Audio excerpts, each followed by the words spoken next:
Hello, Chuck Lieber here again with Better Homes and Gardens Real Estate All Seasons, and thanks again for tuning into my video blog.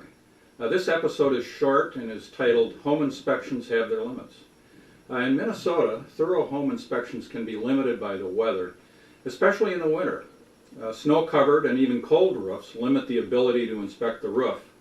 If snow-covered, the problem is obvious, but if the roof is very cold, the inspector may have reservations about walking on the roof to inspect it, out of fear of cracking the now somewhat brittle shingles. Snow cover along chimneys can prevent inspection of flashing and the general condition of the chimney, especially brick chimneys.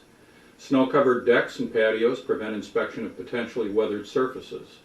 One advantage, however, of inspecting a home with snow cover is that it's easy to determine if there's good ventilation in the attic by looking to see if there are ice dams. One home that I was showing to potential buyers was covered with ice dams and icicles. After having a discussion with the buyers, they declined to move forward with a purchase, even though they liked some other aspects of the home. Snow cover along the foundation can cover foundation issues, and on sidewalks can hide cracks and deterioration. If the inspectors cannot view items because of snow, they have no choice but to list the condition as unknown and to recommend re-inspecting when the weather will allow a more thorough inspection.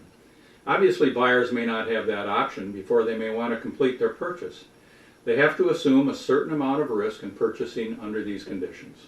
Some items that are not dependent on weather are things like boxes or shelves in a location that prevents inspecting behind them.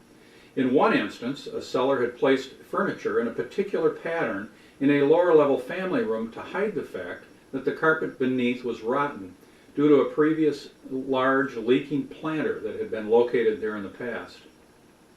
Fortunately, we insisted on possession immediately after closing, so that when we did our final walkthrough, all the furniture had been removed.